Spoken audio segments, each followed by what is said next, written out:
Okay, this time we are going to discuss about mathematics of finance, okay? So this lesson covers introductory topics in financial mathematics, particularly interest earned on loans and investments, okay? So there are several lending companies operating in the Philippines. Many of them provide easy online applications with no collateral needed to avail of their loan products. Banks, governments, institutions, cooperatives, and even private lenders earn monies from borrowers in the form of interest. Yes. So when a person borrows money from a lending company or a bank, he or she usually pays a fixed rate of interest on a principal for using that money. So the amount paid by the borrowers is called interest, yung saka sa hiniram na pera. Okay, so that is what we call interest. Okay, so while the amount of money that is loan is called the principal or present value. Yung hiniram mo, yung total na money yung hiniram mo, that is principal. Okay. So we have the simple interest. Okay, so in simple interest is given by, we have the formula, which is we have I is equal to P RT. Okay, so our P is the principal, R is the interest rate per year, and T is the number of year or the time. If the number of days used is 360 days in a year, okay, so the interest is called ordinary simple interest. Okay, so kapag it is, the problem is to find the ordinary simple interest, you are going to use the 360 days. Okay, kapag if it uses 365 days in a year or 366 days for a leap year, then the interest is called exact simple interest. If yung problem is looking for the exact simple interest, okay, so you are going to use the 365 days. Okay, so we have the future value. The future value or the maturity value is the total amount paid including the interest. This amount is obtained by the formula. Okay, so we have here the formula for the future value. Pag sinabi natin future value, it is the total amount paid including the interest. Okay, so merong total amount, which is yung perang hiniram mo, babayaran mo siya. Like for example, ibabayad mo sa hiniraman mo, which is yung kasama na doon yung interest, yung principal plus yung interest. Okay, so we have here for F is equal to P plus I. Okay, so and then we have P plus PRT. Okay, so any lang dito yung gagamitin mo to have the value or to have the result of future value.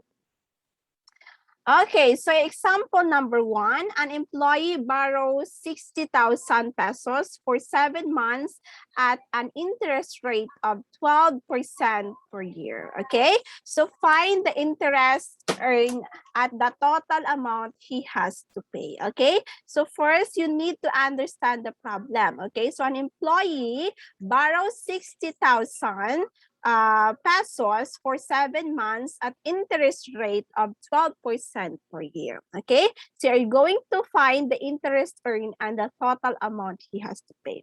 Okay, first you are going to find what is given muna. Okay, so we have here the interest earned is, okay, so we have the principal, which is we have 60,000 pesos.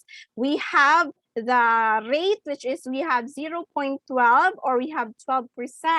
And then we have the time or the, we have the 7 months or the T, which is 7 months at an interest rate. Okay, so yeah, we have here 7 months per year. Okay, so we are going to divide it by 12.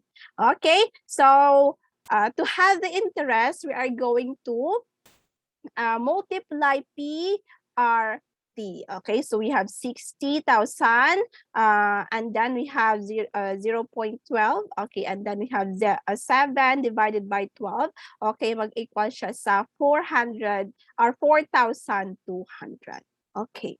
So the total amount to be paid is, okay, so we have here for the future value, okay, so we have here P or the principal, okay, so open parentheses plus, which is R, which is the rate, and then the time or the T or the time, okay? So we have here the total for the future value. We are going to multiply P and then 1 plus 0.12 and then 7 over 12, okay, so is equal to 64,200. Okay, so example number 2, the ordinary simple interest charge after 130 days on a loan of 10,200 is 575 pesos, okay? So, find the interest rate, okay? So, meron na tayo ditong, ang hinahanap is ordinary simple interest, okay? Use 360 days per year in computing for the ordinary simple interest. Thus, we have here the formula for the interest. We have I is equal to PRT. Okay, so meron na tayong value for interest, which is we have 575. Meron na din tayong value for the principal, which is we have 10,200. Wala tayong value ng R, which is the rate. Okay, meron tayo ditong 130 days. Okay, so i-divide natin sa 360 because yung hinahanap natin is in the, which is ordinary simple interest. Okay, so divide natin sa 360. Okay, so we have here R, which is yung rate, is equal to, okay, so 0.156 or 15.6%. Okay, next, we have the compound interest, okay? So compound interest is computed based on the principal amount and the total accumulated interest earned. The total accumulated amount and the principal P for n periods at an interest rate of I per period is given by, okay, so for compound interest, we have the formula, which we have F is equal to P, open parentheses, 1, plus, okay, so I, and then close parentheses of the power of 2. Okay, so where N is equal to M times T, yun yung N natin, which is yung number of periods, that is the N. And then we have the I, which is the per period, okay? So that is the I is equal to J over M, okay? So the interest rate, J is called the nominal rate, and the M is the number of compounding periods in a year. Like for example, we have here, if the interest rate is 6% compounded quarterly for 2 years. Kapag sinabi natin compounded quarterly, okay, like for example, 4 na beses sa 2 taon, okay? So then the total number of periods is, we have here the N, which is the total number of periods. We have the M, which is the 4 quarterly, and then we have the 2 for 2 years, okay? So is equal to 8, okay? So we are going to multiply to have the value of N. We have M times T, or we have 4 times 2 is equal to 8. Okay, we have 8 periods, and the interest rate per quarter is, okay, we have the I, which is the interest rate. We have the I is equal to J over M.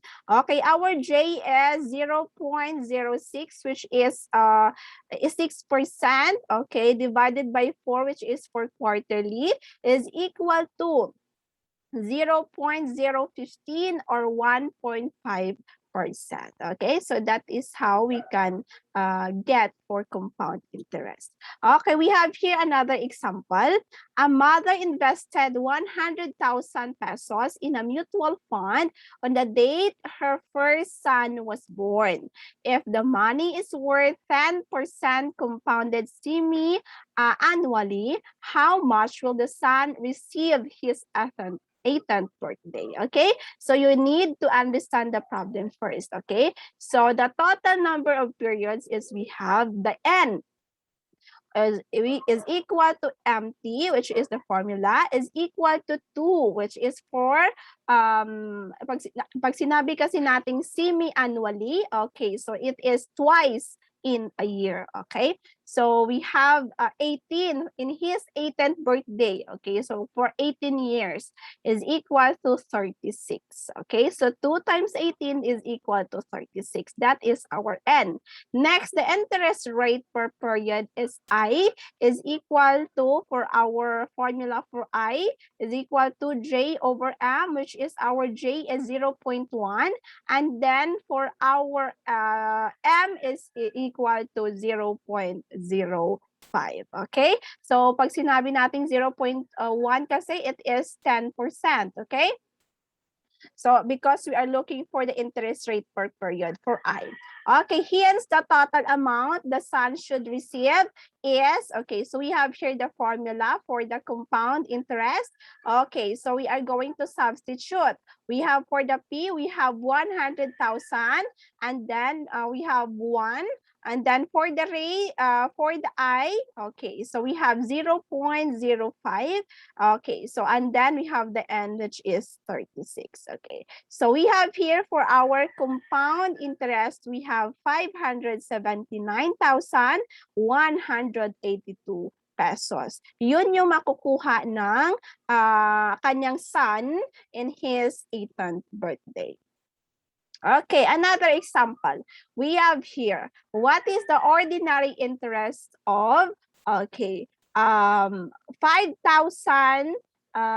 for 100 days at 8% interest rate. Okay, so yun yung first na gagamitin natin or gagawin natin. We need to get the ordinary interest. Next naman, find the exact interest for the 5% for also 100 days. Okay, so we have here our formula for the interest is equal to I is equal to PRT. Okay, which is yung P natin or yung principal is equal to 5,000.